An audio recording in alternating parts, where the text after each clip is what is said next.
اعوذ بالله من الشیطان الرجیم. بسم الله الرحمن الرحیم. الحمد لله رب العالمین و الصلاة والسلام علی رسول الله و اهل بیته الطاهرین و صحبه المنتجبین. رب اشرح لی صدری و یسر لی امری واحلل عقدة من لسانی یفقهوا قولی. تا اینجا برای دوستان معلوم شد که فلسفه علم بوده است که درباره احوال موجود از آن نظر که موجود است، به عبارت دیگر وجود مطلق بحث میکند. موضوعش هم وجود است، وجود مطلق است، موجود از آن نظر که موجود است. بحثش گذشت. اگر یادتان باشد ما در لابلای بحث‌های پیشین عرض کرده بودیم که هر علم خب با یک روش و متدی خاص مسائلش را حل و فصل میکند و در هر علم نمیتوان با هر روش مسائلش را بحث و بررسی نمود. مثلا شما وقت درباره تاریخ بحث میکنید، خب در اینجا روش بحثی شما باید نقلی باشد. مثلا خب شنیدید، مگر شنیده باشید، خوانده باشید که مثلا قرن 8 و 9 و 10 میلادی عصر سامانیان بود. در این عصر سامانیان در ایران و ماوراءالنهر و اینها حکمرانی کردند. خب این را تاریخ نگار چگونه اثبات میکند؟ آیا روش بحثی یک تاریخ نگار این است که باید بنشیند و فکر کند؟ یعنی 100 سال هم بر ذهن خودش فشار بیارد، نمیتوان با یک روش تعقلی ما یک مسئله تاریخی را ثابت کنیم. نه، روش بحث در تاریخ نقلی است. باید رود مدارک را نگاه کند، اسناد تاریخی را باید بررسی کند، اون سندی آن نقل ها را تحقیق کند، ببیند آیا اون ناقلان راویان راستگو بودند دروغگو بودند. بالاخره روشش روش نقلی است. اما مثلا در فیزیک هم آیا روش نقلی است؟ نه. در علم فیزیک برای اثبات مسائل فیزیکی یا حل و فصل مسائلش روش ما باید تجربی باشد. خب دیگه اینجا روش نقلی به درد نمیخورد. برای اثبات یک مسئله فیزیکی شما به دنبال مدارک تاریخی که نمیرید، اسناد تاریخی که نمیرید، باید میشینید در لابراتواری آزمایشگاه و آزمایش میکنید، تجربه میکنید. در شیمی همچنین است. برای اینکه بدانید مثلا آب عبارت از H2O است، خب نمیروید که اسناد تاریخی را بررسی کنید. نه، باید در آزمایشگاه این را تحقیق کنید، بعد به نتیجه برسید. و هر علم هم گفتیم روش خاصی خودش را دارد. حالا ببینیم روش تحقیق در فلسفه چی روش است.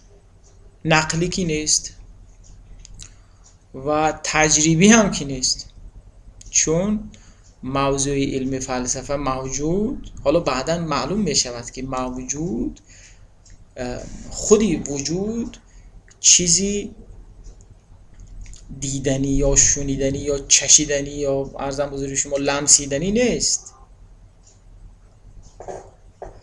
فقط با عقل درک می شود.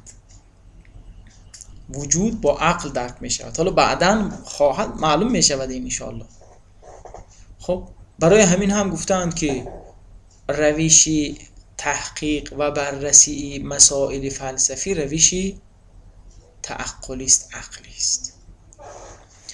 حالا دوستان برای اینکه من این مسئله که روش تعقلی چیست برای شما توضیح بدهم، با یک مقدمه شروع میکنم بحث را، و آن این که شما در هر علم به دنبال چی هستید؟ میخواد یک مجهول و نامعلوم را کشف کنید، مجهول را تبدیل به معلوم کنید. یک مسئله برای شما نامعلوم است، آن را معلوم میکنید برای خودتان. مثلا در تاریخ اگر گفته شود که مثلا ابن سینا در دوران سامانیان زندگی میکرد، این یک مسئله است. ابن سینا در زمان سامانیان زندگی میکرد، این یک مسئله تاریخی است. حالا آیا این مسئله، این گزاره قطعی است، راست است، صحیح است؟ خب برای اثبات این باید چیکار کرد؟ تاریخ نگار میرود اسناد و مدارک را بررسی میکند و حالا به این نتیجه میرسد که یا این راست است یا دروغ. روش بحثش هم گفتیم که همون نقلی است. خب پس یک مسئله براش نامعلوم بود، مجهول بود. در علم کوشش، سعی، تلاش این تاریخ نگار این بود که این مسئله را اثبات کنه، اثبات مسائل. برای تبدیل یک مجهول به معلوم یا کشف یک مجهول، دانشمندان 3 روش را مطرح کردند. یکی از اون روش ها اسمش تمثیل است در اصطلاح. به عبارت دیگر تمثیل یعنی سیر از یک جزئی به یک جزئی دیگر. توضیح آن که فرض کنید شما 2 موضوعی دارید با هم شباهت دارند، مانندی دارند. خب حکم یکیش برای شما معلوم است اما حکم دومیش معلوم نیست. شما میگویید که از آنجا که این 2 موضوع با هم شباهت دارند، پس حکم این اولی به دومی هم که این حکم اولیش معلوم است، دومی نامعلوم است، میگویید پس این دومیش هم حکم همون را خواهد داشت. خب مثلا فقیهان در این مورد تمثیل را بعضی معتبر میدانند. مثلا گفتند که حالا مثال میزنم، میگویند فرض کنید عرق برای ما حکمش معلوم است که حرام است، اما نشأه معلوم نیست. در هیچ جای از منابع دینی خب حکم این به صراحت وارد نشده است. چیکار کنیم؟ میگویند که چون نشأه این موضوع با عرق مانندی دارد، پس حکم اون اولی رو هم به این دومی ما سرایت میدیم.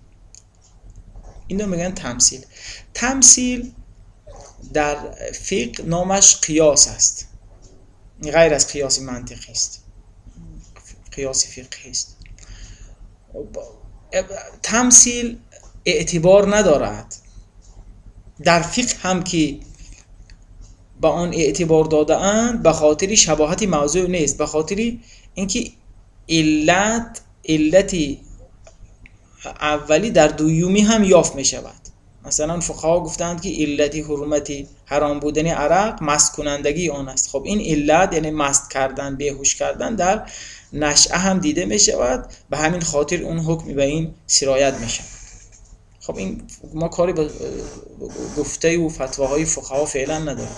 کاری ما فعلا فلسفه است. در فلسفه تمثیل اعتبار ندارد. خب بگویند شباهت 2 موضوع که خب موجب نمی شود ما حکم آنها را یک دانیم، لذا تمثیل از اعتبار ساقط است، مگر اینکه علت در آنها واحد باشد. حالا کار نداریم فعلا. روش دوم سیر از جزئی به کلی است.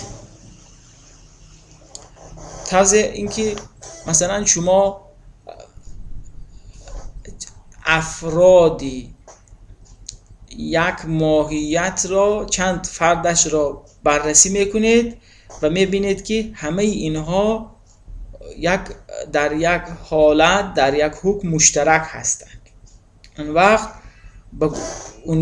با یک حکم کلی میگویید که پس این ماهیت یک چنین حکمی را دارد. مثال شما میرید مثلا یک حیوان را بررسی میکنید، میبینید که در یک حیوان معین و مشخصی را، اسب را مثلا میبینید که در هنگام خوردن این فک پایانش را میجماند، این فک جاغش را.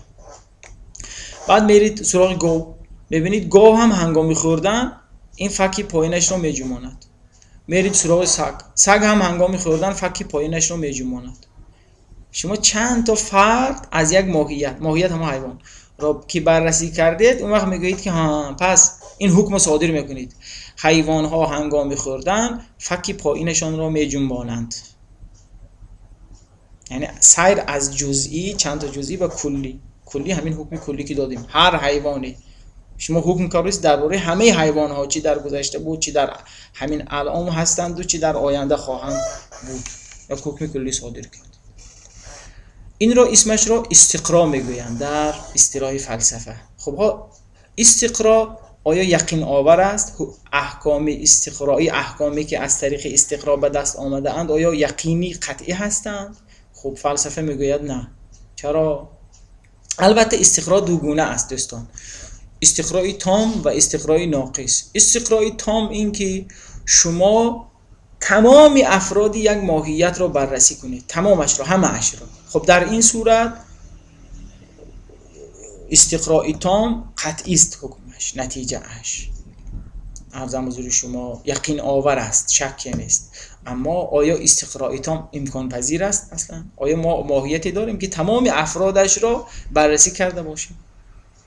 مثلا در مورد حیوانات آیا این حکم که همه حیوانات در هنگام خوردن فک پایینشان را میجنبانند آیا درست است؟ نه دیگه، چون مثلا تیمساح هنگام خوردن فک بالاش را، جوغ بالاش را میجنباند، حرکت میدهد. خب گفتیم استقرای تام امکان پذیر نیست. اما استقرای ناقص کدام است؟ استقرای ناقص همین، شما فقط چند تا فرد از یک ماهیت استقرا میکنید، بررسی میکنید، بعد میگویید که همه حیوانات این حکم را دارند.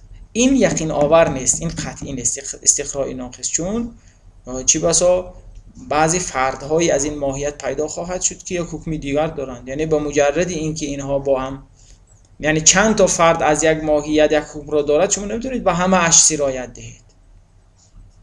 خب پس استقراء نیست، استقراء ناقص. تام که اصلا استقراء تام وقوعش محال، یعنی امکان پذیر نیست، سخت است، دشوار است، خیلی حکم کردن درباره اون سخت است. اما استقراء ناقص چرا ممکن است، اما قطعی نیست، نتیجهش زن نیست، از نظر فلسفی زن نیست، نه قطعی و یقینی است.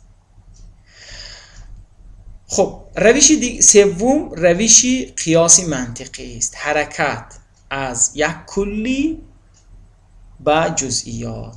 این روش قطعی است، شرایطی دارد، اگر اون شرایط با اون شرایط رعایت شود دیگه این نتیجه اش قطعی خواهد بود. خب حالا این روش قیاس چیست؟ قیاس منطقی